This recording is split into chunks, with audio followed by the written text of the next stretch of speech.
Aux Pays-Bas se trouve une école de majordome. 18 élèves ont décidé d'y apprendre le métier. Faites attention, les invités arrivent, les invités arrivent. Il y a 1 millier de personnes et elles veulent toutes quelque chose à boire. C'est très dur. Un véritable camp militaire. Il faut s'accrocher à tout point de vue, tant physiquement que psychologiquement. Le métier de majordome est entouré de légendes. Autrefois mal rémunéré, puis menacé de disparition, il fait aujourd'hui son grand retour. Puis-je encore vous être utile? Non, ça ira, merci. Je serai à côté. Nous sommes là pour assister nos employeurs. Nous les appelons nos rois.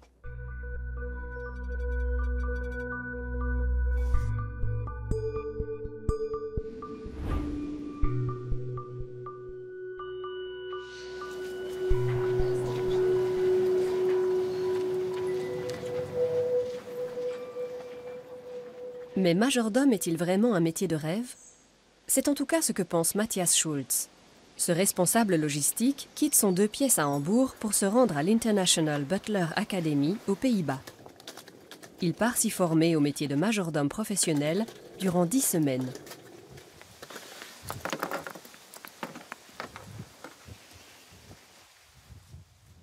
Ça fait déjà longtemps que je voulais devenir majordome et travailler dans le secteur de l'hôtellerie. C'est l'occasion de servir les gens, de les aider à organiser leur journée et à tenir leur maison. Le majordome d'aujourd'hui n'a plus rien à voir avec celui d'autrefois qui apportait un verre de temps en temps. C'est un véritable gestionnaire de maison, de yacht. Je trouve ça absolument passionnant. C'est pour ça que j'ai décidé de me lancer là-dedans. Matthias sort d'une rupture. Il aimerait se reconvertir professionnellement et entrer au service d'une famille n'importe où dans le monde. Cette formation va complètement chambouler ma vie. Ma famille et mes amis vont évidemment me manquer. Je vivrai probablement loin d'ici. Tout dépendra de l'endroit où je trouverai une place. Mais c'est vraiment ce que je veux faire. Partir à l'étranger, me trouver un travail exaltant dans une famille intéressante. La formation d'un peu plus de 2 mois lui revient à 15 000 €. Une fois son diplôme en poche, le majordome peut espérer un poste au sein d'une famille aisée, avec une rémunération pouvant dépasser la centaine de milliers d'euros par an. S'il échoue, il pourra dire adieu à cette somme. Après 500 km de route, Matthias arrive à la propriété. Il n'est pas habitué à recevoir un tel accueil. Bonsoir, monsieur. Bonsoir, comment allez-vous? Au nom de monsieur Monroe, le directeur de Heuse Damian, je vous souhaite la bienvenue à l'International Butler Academy. Mon nom est Andrea Kouras-Bediani. Je suis le majordome de la maison. Permettez-moi de vous aider à porter vos bagages. Enchanté. L'International Butler Academy se situe à Simpelveld, entre Maastricht et Aix-la-Chapelle. C'est l'une des rares écoles du genre dans le monde. Chaque année, on y forme une 50aine de majordomes. Ce sont les élèves eux-mêmes qui en supportent les frais. Ils sont logés dans un ancien monastère rénové, à l'intérieur raffiné, qui doit permettre aux domestiques en herbe de se familiariser avec l'ambiance qu'ils retrouveront chez leurs futurs employeurs. Entretenir les meubles, les porcelaines et l'argenterie, mais aussi nettoyer les toilettes, la cuisine et s'occuper du jardin font partie de leur formation. Mais le luxe s'arrête aux portes des chambres spartiates des apprentis majordomes. Puis-je vous être utile, monsieur? Non merci, tout va bien, c'est gentil.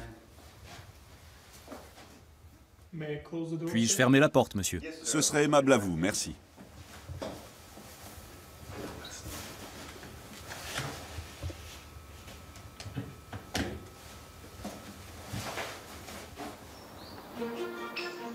Le directeur de l'école s'appelle Gordon Monroe.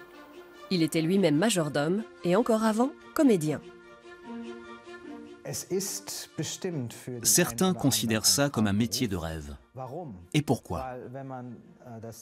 Parce que quand on éprouve un profond besoin de s'occuper des autres, de leur organiser une belle journée, de régler des problèmes, ou de faire tout ce qu'on peut imaginer, mais avant tout de s'occuper des autres, il ne peut en aller autrement. car on a l'opportunité d'exercer dans les plus belles demeures du monde, sur les plus beaux navires. On fait les plus beaux voyages qui soient, et la plupart du temps, dans un environnement de rêve. Les budgets sont parfois sans limite. Qui ne voudrait pas travailler dans de telles conditions? Les 18 élèves de cette promotion viennent des 4 coins du monde, du Japon, du Maroc, de Belgique, de Pologne, d'Allemagne et de Chine. Près de la moitié d'entre eux sont des femmes. Dans les pays arabes en particulier, on privilégie des majordomes féminines pour servir les maîtresses de maison. Dois-je vous renvoyer sur le champ? Merci.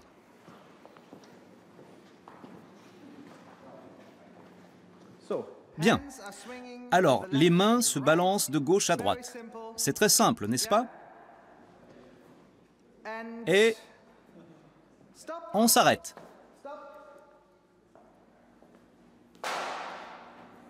Tout le monde regarde par ici, s'il vous plaît. Je veux que vous marchiez normalement. J'ai un livre et je marche comme si de rien n'était. Compris? Je ne veux pas vous voir marcher comme des Égyptiens. Ce n'est pas ce qu'on vous demande. On pose le livre sur sa tête, on se détend, on met les épaules en arrière et on marche le plus naturellement du monde. C'est compris? Dans la salle de bal, les élèves réapprennent, grâce à cet exercice, à marcher en conservant un maximum d'élégance. Si le livre chute, ils doivent faire des pompes à l'endroit même où il est tombé. Et cela sans maugréer.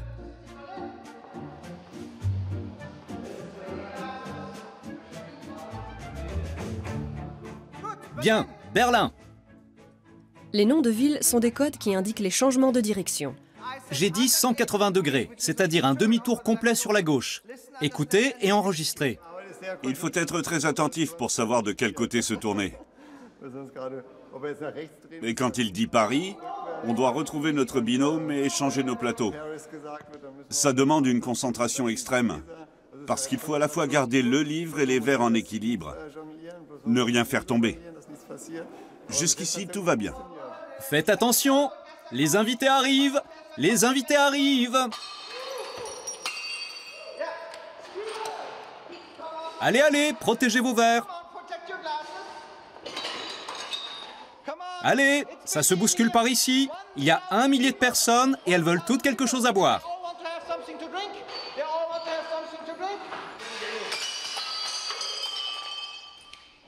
Monsieur Pollack, je n'ai rien fait, absolument rien. L'exercice dure des heures. Faire tomber des verres entraîne des points de pénalité. Au terme de la formation, c'est le nombre de ces points qui décidera si l'élève a réussi ou échoué. Le maître mot est simple, anticiper. Je dois prévoir ce que l'autre à 2 mètres de moi pourrait faire. Si je vois quelqu'un qui gesticule dans tous les sens, je sais déjà que je vais devoir prendre mes distances. Il faut donc anticiper, comme quand on est au volant de sa voiture. Et voilà comment on apprend à un groupe à anticiper. Au programme de l'après-midi, le dressage parfait d'une table de banquet. Le temps imparti est extrêmement restreint afin de mettre les apprentis majordomes sous pression. Des points de pénalité sanctionnent chaque erreur et chaque seconde d'hésitation. Quand un élève en a accumulé trop, soit il peut les faire baisser en effectuant une tâche ingrate, soit il est renvoyé. C'est la course, parce que la table doit être prête pour le repas vers 18h30, 19h. Il faut la dresser pour 4 plats. On s'est partagé les tâches. Pendant que l'un met le couvert, l'autre change la décoration. On a aussi dû sortir 2 chaises de plus, parce qu'il y aura finalement 20 convives. On s'occupe maintenant de dresser le couvert. Il faut faire attention que tout soit disposé au millimètre près et bien propre sur la table à l'heure où le maître de maison arrive. Les élèves sont formés pour atteindre la perfection. La nappe ne doit pas tomber plus bas d'un côté que de l'autre. Il faut que les verres brillent et que les couverts se trouvent exactement à la même distance du bord de la table. Tout est minutieusement contrôlé. Là aussi, on risque des points de pénalité.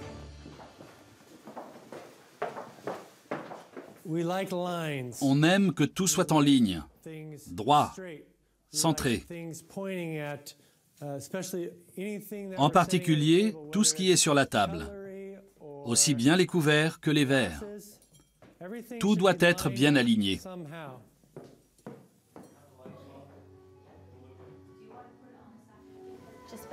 Légèrement en arrière? En avant? Encore un peu? Parfait. Celui-là, c'est bon. Maintenant l'autre. Recule-le un peu. Parfait. Passons à l'autre côté. On peut commencer ici? Certains étudiants ont déjà une expérience dans l'hôtellerie. On essaie de tout bien aligner pour obtenir une certaine symétrie et que la table soit plus agréable à regarder que si tout était n'importe comment. Merci. Légèrement en arrière? Juste un peu. Tout semble aller comme sur des roulettes, mais les instructeurs sont intraitables. L'un d'eux a repéré un faux pas de premier ordre. On a quelques petits plis ici. Ce serait bien qu'un de vos élèves repasse ça.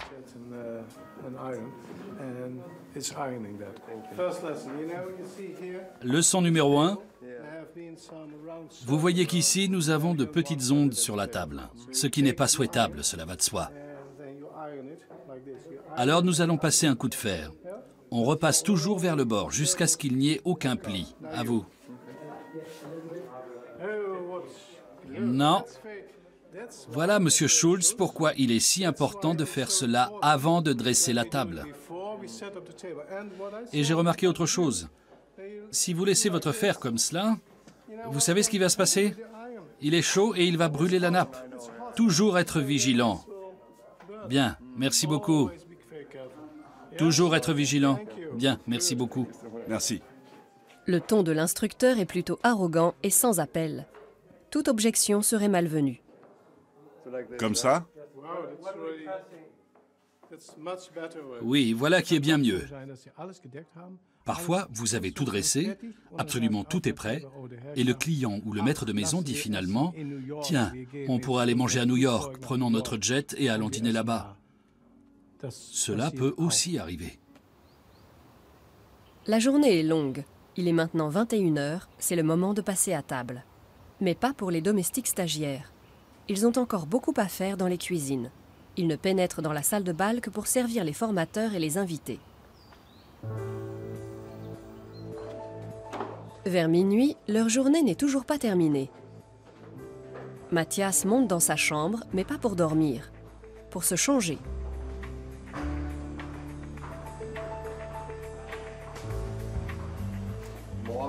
Le matin, on prend notre service à 7h45. Et on peut s'estimer heureux si on est de retour dans nos chambres à minuit. Parfois, il est plutôt minuit et demi ou 1 heure. Les journées sont très très longues.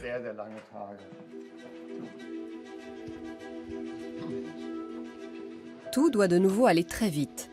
Les élèves ne disposent que de 10 minutes avant de devoir retourner à la cuisine pour laver la vaisselle. Le stress a déjà fait de premières victimes dans leur rang. C'est un stress positif, dans la mesure où on est motivé à aller jusqu'au bout et à réussir. Mais ce n'est vraiment pas facile. 3 personnes ont déjà jeté l'éponge. Elles n'ont malheureusement pas supporté la pression. C'est très très dur. Un véritable camp militaire. Il faut s'accrocher à tout point de vue, tant physiquement que psychologiquement, sinon on craque. Mais bon, au moins comme ça on sait à quoi s'attendre plus tard. Parce que par la suite on ne fera pas non plus des journées de 8 heures. Il ne faut pas croire qu'on aura des horaires de bureau, qu'on commencera le matin à 7 heures pour finir en milieu d'après-midi, et voilà. Ça ne se passe évidemment pas comme ça quand on exerce ce métier. Être majordome n'est pas une sinécure. C'est une profession qui comporte d'innombrables règles et obligations. C'est très sale ici. Personne ne veut s'occuper de ça, alors c'est moi qui m'y colle. Ce soir, après le nettoyage collectif de la cuisine, il faut encore astiquer la vieille argenterie. Cette corvée, réalisée autrefois par les servantes, fait aujourd'hui aussi partie des nombreuses tâches qui incombent à un majordome.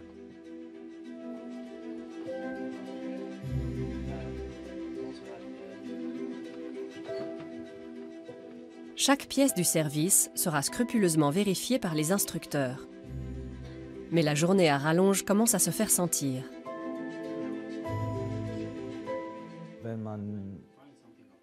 Considérer qu'être majordome est un métier serait une erreur.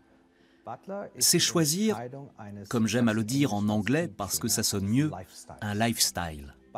C'est un style de vie. Si vous avez le sentiment que cela vous demande un sacrifice, ne devenez pas majordome. À partir du moment où vous ressentez cela, cette profession n'est pas faite pour vous. Quand bien même vous sauriez tout faire. Si cela implique pour vous un renoncement, faites autre chose, s'il vous plaît. La demande en majordome augmente à travers le monde. Un nombre croissant de particuliers aisés souhaiteraient en engager un, en Asie, en Russie, en Allemagne et même ici aux Pays-Bas.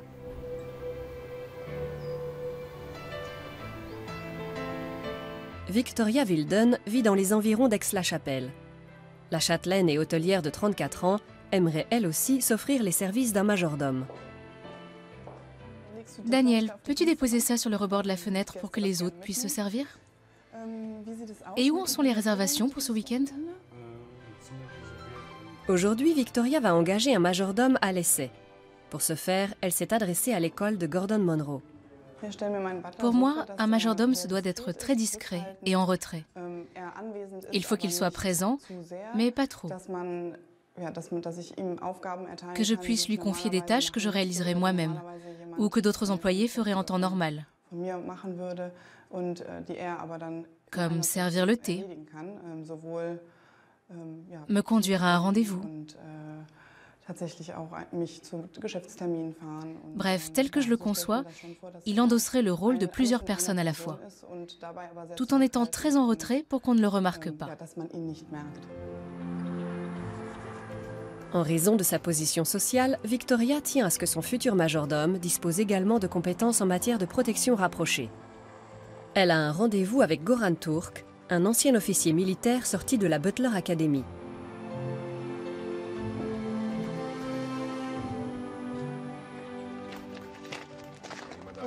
Bonjour, enchantée.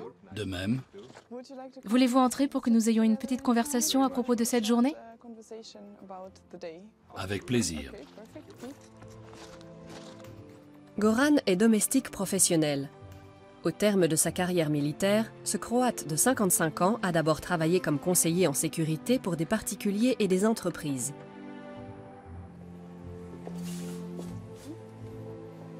Comme le nombre de riches augmente également dans son pays d'origine, et avec lui la demande en personnel de maison qualifié, Goran a décidé de se former à l'école de Simpelveld. Si vous pouviez faire ça, ce serait bien. Absolument. Je serai toujours à proximité, en retrait et à portée de vue. Quand vous aurez besoin de moi, il vous suffira de me faire signe. Parfait. Jusqu'à présent, Goran n'était employé qu'à la journée et par différents clients, la plupart du temps en tant qu'agent de sécurité. Il aimerait désormais trouver un poste stable de majordome. Son salaire permettrait à sa famille restée en Croatie de bien vivre. Il sait qu'aujourd'hui, ce métier ne consiste plus uniquement à servir le thé et entretenir le jardin. La sécurité est l'une des choses les plus importantes pour nos maîtres très haut placés. Ils pourraient se retrouver dans une situation dangereuse. Nous sommes donc prêts à toutes les éventualités. Kidnapping, attaque à la bombe ou autre. La priorité pour nos employeurs, c'est qu'on assure leur sécurité. Avant qu'ils ne montent en voiture, nous avons déjà prévu 3 itinéraires différents afin de disposer de solutions de repli en cas de problème. Et c'est pareil pour le retour. Majordome est un travail de tous les instants. Goran connaît les qualités que les maîtres apprécient. Sérieux, intégrité, loyauté, discrétion. Car les serviteurs silencieux mettent un pied dans des cercles normalement fermés aux citoyens ordinaires.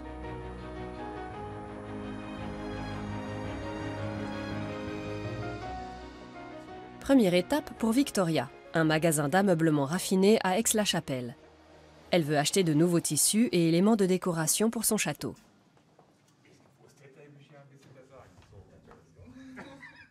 Bonjour monsieur. Bonjour. Enchanté, je suis monsieur Turk. Monsieur Turk est mon majordome pour la journée. On essaie de voir comment ça pourrait se passer. Goran inspecte les lieux, une habitude qu'il tient de ses précédents emplois. Ça me soulage vraiment beaucoup. Je suis bien plus productive une journée comme celle-là. En voiture, je peux passer des appels ou écrire des mails, chose impossible quand on conduit soi-même. Il m'est aussi d'une grande aide pour charger des choses dans la voiture, et tout prend moins de temps. Je dois reconnaître que sa présence me facilite grandement la vie. Jusqu'ici, la femme d'affaires est satisfaite de son majordome à l'essai. Si elle venait à l'embaucher, elle attendrait de lui qu'il soit disponible 24 heures sur 24 et 7 jours sur 7.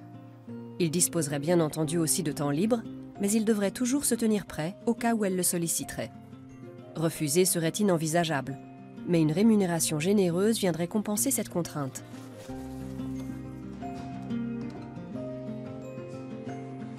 De retour au château, la jeune femme a encore une montagne de choses à faire.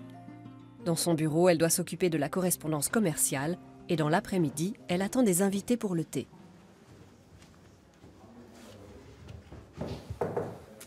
Vous désirez? Votre courrier, madame. Entrez donc.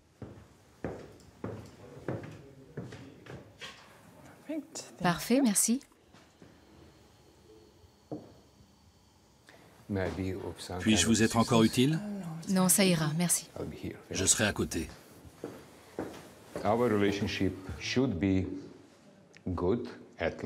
Il faut au moins qu'on entretienne de bonnes relations. Pour être franc, j'aimerais être traité de manière équitable. Je sais que je fais bien mon métier tant que je peux l'exercer de manière professionnelle. D'autre part, je ne voudrais pas commettre d'erreur ni être licencié. Ça n'arrivera pas tant que le client respectera les règles.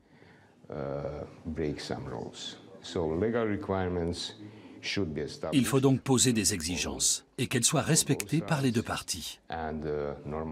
Nous sommes là pour assister nos employeurs, nous les appelons nos rois.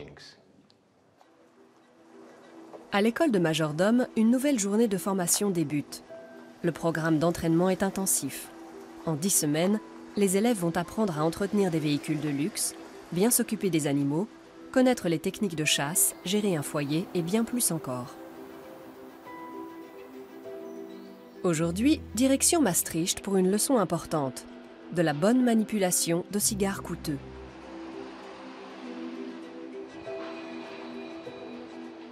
Les élèves entament leur 7e semaine de formation.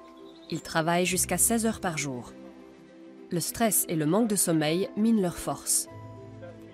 Les instructeurs veillent en permanence à ce que la tenue reste impeccable, le comportement irréprochable et l'apparence amicale. Somme toute, le majordome est la vitrine du maître.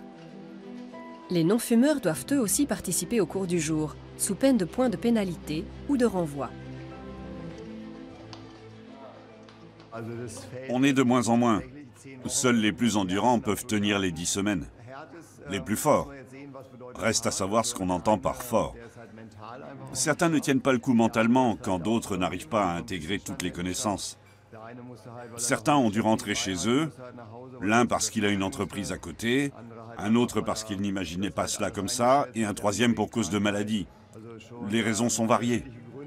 Mais une chose est sûre, les rangs s'éclaircissent.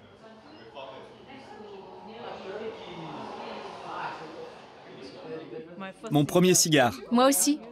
Si vous n'êtes pas fumeur, prenez-en un léger. Pour l'instant, ça se passe bien. En ce moment, on est bien sûr occupé à préparer les examens, mais ce n'est pas fini. Il reste encore 26 jours de cours, alors ça devient chaud. On est complètement lessivés. Ces 6 ou 7 semaines écoulées ont déjà été très difficiles. Et plus la fin approche, plus les choses se corsent. On part plus souvent sur le terrain pour découvrir de nouveaux domaines, comme celui des cigares aujourd'hui. L'école est très dure, mais ça continue d'être un plaisir incroyable. Au bout de 10 semaines, je pense qu'on aura le sentiment de pouvoir survivre à tout. La tête est fermée. C'est cette extrémité que vous devez couper. Regardez. Vous pouvez voir 2 traits circulaires qui forment une sorte de bande, si vous observez comme ça. Vous voyez là-haut? Tout le monde voit? C'est ce qui délimite la coiffe.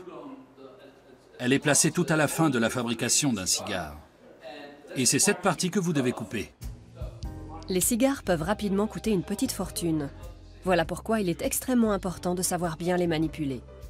Et dans ce domaine, Philippe Pollack peut compter sur son expérience dans l'hôtellerie.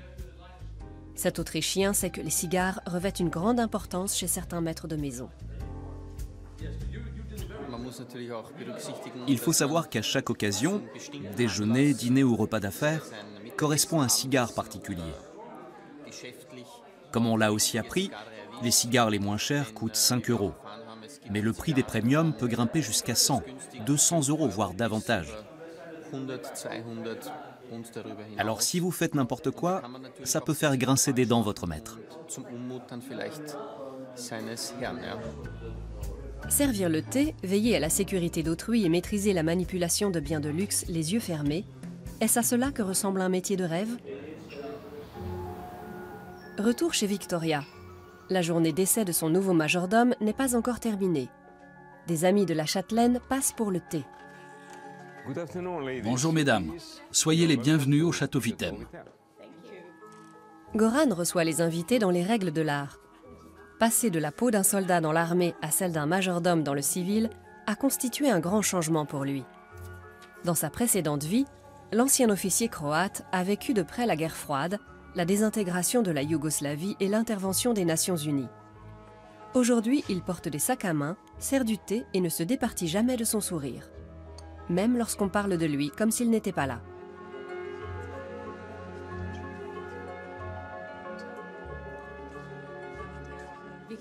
Vicky nous avait prévenu qu'il serait là quand on viendrait prendre le thé. On se demandait un peu à quoi on devait s'attendre et elle nous a expliqué comment ça allait se passer. Tout cela est un peu inédit, mais on n'a pas l'impression qu'un étranger nous tourne constamment autour parce qu'il est très discret. Mais c'est aussi un luxe auquel on s'habitue. La journée d'essai devant permettre à Victoria et Goran de faire connaissance s'achève après le thé. La maîtresse de maison et le majordome remettent à plus tard leur décision de donner suite ou non à leur collaboration.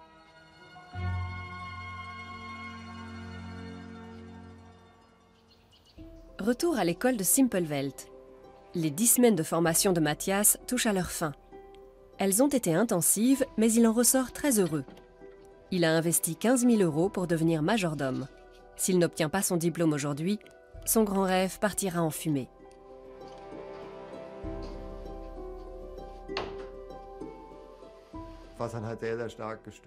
Le plus rageant, c'est quand, après avoir passé sa journée à trimer ici pour toute l'académie et pour tout le monde, après avoir fait le ménage, nettoyé la vaisselle, rangé, passé l'aspirateur, après avoir entretenu toute la maison le matin, puis le soir, sans oublier de nettoyer sa chambre pour la garder propre. Bref, après tout ça, le plus rageant, c'est quand quelqu'un oublie le soir de fermer la grille de l'entrée à l'extérieur ou d'éteindre la fontaine et qu'on se voit retirer 150 points en sanction, ce qui est vraiment beaucoup.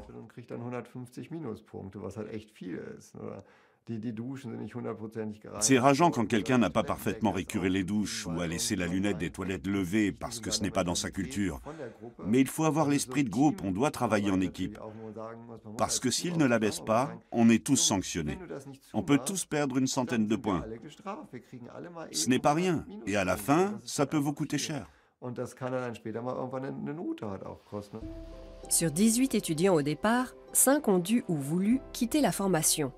Reste à savoir si les 13 restants l'ont tous réussi. Une dernière fois, Matthias enfile ses gants blancs pour se rendre à la grande cérémonie de remise des diplômes dans la salle de bal.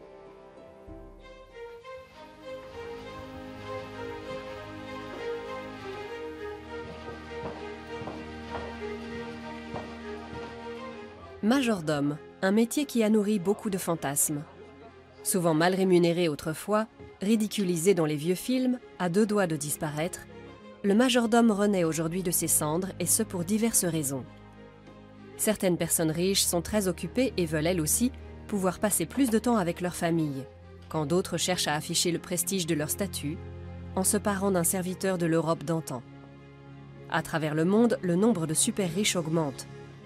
L'Asie compte actuellement plus de milliardaires que les États-Unis. Ces 13 élèves ont tous réussi, sans exception. Le monde s'ouvre à eux. Quant à savoir quel maître ils vont servir, qu'il s'agisse d'un noble ou d'un industriel, qu'il soit en Chine, en Russie ou en Arabie Saoudite, les majordomes fraîchement diplômés ne pourront rien en dire. La discrétion est désormais leur code d'honneur. Comme tous les autres, Mathias reçoit son diplôme des mains du directeur de l'école.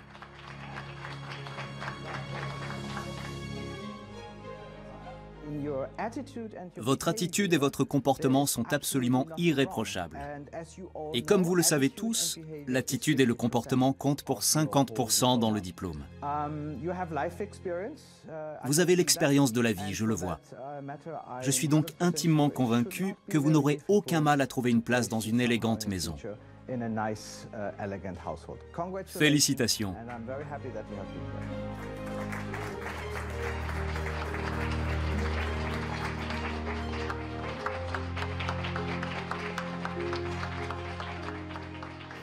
Je suis le plus heureux des hommes. Ces 10 semaines se terminent en beauté et je suis sur un petit nuage. Le succès est au rendez-vous. Je vais pouvoir me lancer dans une carrière de majordome et démarrer une nouvelle vie grâce à mon diplôme officiel de la Butler Academy. Matthias Schulz cherche actuellement une place de majordome. Goran Turk attend encore une réponse positive de Victoria Wilden.